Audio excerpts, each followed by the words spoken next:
মিষ্টির দোকানিরা কখনো চাইবে না আপনারা এটা জানেন। আপনারা যদি এটা জেনে যান তাহলে তো মিষ্টির দোকান থেকে অনেক টাকা দিয়ে এই মিষ্টি কিনে খাবেন না, ঘরেই তৈরি করে নেবেন আর একদিন তৈরি করলে পুরো মাস জুড়ে খেতে পারবেন।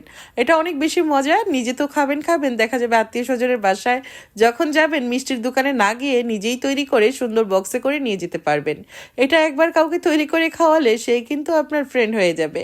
আর যখন আপনি নিজেই এর স্বাদ বুঝে যাবেন দেখবেন আপনার ফ্রিজে সবসময় এই মিষ্টি থাকবে। এটা যদিও আমাদের বাংলাদেশি রেসিপি না, কাশ্মীরিদের রেসিপি, আর কাশ্মীরি ভাবির কেরামতি দিয়েই তৈরি হয়ে যাবে আজকের এই কাশ্মীরি মিষ্টি। আর কাশ্মীরি মিষ্টি তৈরি করার জন্য আমি নিয়েছি 2 কাপ পরিমাণ কর্নফ্লাওয়ার। আর কর্নফ্লাওয়ার 2 কাপ যে কাপ দিয়ে নিয়েছি সেই কাপ দিয়ে মেপে আমি এখানে 5 কাপ পরিমাণ পানি অ্যাড করলাম। আর এই পানিটা কিন্তু দেওয়ার পর খুব ভালো করে চামচ দিয়ে মিশিয়ে নিতে হবে কর্নফ্লাওয়ারের সাথে। অবশ্যই কর্নফ্লাওয়ার এখানে অ্যাড করতে হবে, কোনো রকম আটা ময়দা দেওয়া যাবে না। আর এদিক থেকে আমি একটা প্যানের মধ্যে আমার নিজের হাতে তৈরি করা দানাদার ঘি দিয়ে দিলাম প্রায় 5 টেবিল চামচ পরিমাণ। চিনি 1 কাপ পরিমাণ, স্বাদ বুঝে অ্যাড করবেন, মিষ্টি কে কতটা খেতে পছন্দ করেন। 1/2 কাপ পরিমাণ পানি দিয়ে দিলাম। এখন শিরাটা তৈরি করে নিচ্ছি। আর ঘি দিয়েই তৈরি করতে হবে মজাদার এই মিষ্টি। কর্নফ্লাওয়ার মিশ্রণটা দেওয়ার পর কিন্তু অনবরত নাড়তে হবে। সামান্য 1 চিমটি পরিমাণ লবণ অ্যাড করে দিলাম। আর এখন কিন্তু নাড়া বন্ধ করা যাবে না, এক পায়ে দাঁড়িয়ে এই মিষ্টি তৈরি করার জন্য এটা নাড়াচাড়া করতে হবে। মিনিমাম 10 মিনিটের মতো নাড়াচাড়া করতে করতে কিন্তু একটা থকথকে ভাব এসে যাবে।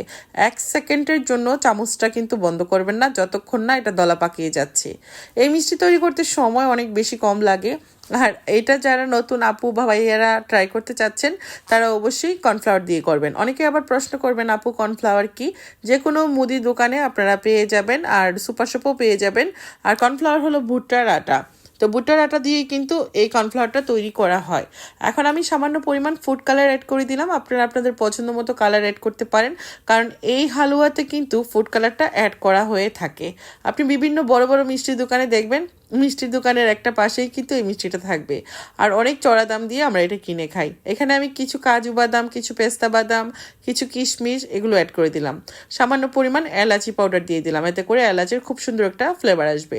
এখানে আমি আবারও ঘি অ্যাড করে দিলাম প্রায় 4 টেবিল চামচ পরিমাণ। এই হালুয়াটা তৈরি করতে আমি কিন্তু ঘি ব্যবহার করেছি। আর তেল দিলে কিন্তু আপনি অরিজিনাল যে পারফেক্ট মিষ্টির স্বাদ সেটা কিন্তু আপনি পাবেন না। এই তো এর থিকনেসটা যখন এরকম তখন একটা বাটির মধ্যে আমি ঢেলে নিচ্ছি। আমি একটা এরকম ছড়ানো বাটিতে, স্কোয়ার শেপের বাটিতে ঢেলে নিচ্ছি। আমি ঘি ব্রাশ করে নিয়েছি যাতে করে এটা সহজে মোল্ড আউট করতে পারি। বাটিটা বেশ বড় হয়ে গেল, ভাবলাম যে একটা ছোট বাটিতে দিই। তো এই তো আমি ছোট বাটিতে দিলে এর শেপটা আরও বেশি নাইস আসবে, সেই জন্য ছোট বাটিতে দিলাম। উপর থেকে আবারও কিছু কাজু বাদাম, পেস্তা বাদাম ছড়িয়ে দিচ্ছি, এতে করে দেখতে অনেক বেশি নাইস লাগবে। কেমন লেগেছে আজকের রেসিপি কমেন্টের মাধ্যমে জানাবেন। আর অবশ্যই ভালো লাগলে ভিডিও বেশি বেশি করে শেয়ার করতে কেউ ভুলবেন না। হ্যাঁ, আপনাদের একটা শেয়ার আমার জন্য কিন্তু অনেক বেশি উপকারী। আমি সুন্দরভাবে উপরে কাজু বাদাম, পেস্তা বাদামটা বসিয়ে দিলাম। তবে হ্যাঁ, এখন কিন্তু এটাকে আমি 1/2 আওয়ারের জন্য রেস্টে রেখে দিব। আপনারা চাইলে নর্মাল ফ্রিজেও রাখতে পারেন, তবে এখন যেহেতু শীতের দিন নর্মাল ফ্রিজে আর রাখা লাগেনি, আমি কিচেনেরই একটা পাশে রেখে দিলাম। আর 1/2 আওয়ারের মধ্যে কিন্তু সুন্দরভাবে আমার হালুয়াটা জমে গেছে। আর এই তো এখন আমি আমার পছন্দ মতো শেপ দিয়ে কেটে নিচ্ছি। কাশ্মীরি অথবা বোম্বাই এই নেশেস্তার হালুয়াটা কিন্তু আমরা মিষ্টির দোকান থেকে কিনে খেয়ে থাকি। এখন থেকে আর কেউ মিষ্টির দোকান থেকে না কিনে নিজের বাসায় তৈরি করবেন। এটা খালি খালি খেতে দারুণ লাগে, অথবা যে কোনো পরোটার সঙ্গেও কিন্তু বেশ ভালো লাগে। একদিন তৈরি করে 1 মাস পর্যন্ত আপনি খেতে পারবেন।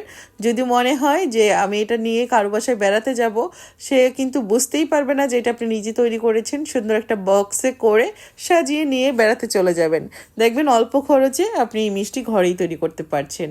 অবশ্যই তৈরি করবেন। কেমন লেগেছে কমেন্টের মাধ্যমে জানাবেন। ভালো লেগে থাকলে ভিডিওটা বেশি বেশি করে শেয়ার করবেন। সবাই ভালো থাকবেন। আজকের মতো বিদায়। আল্লাহ হাফেজ। আসসালামু আলাইকুম।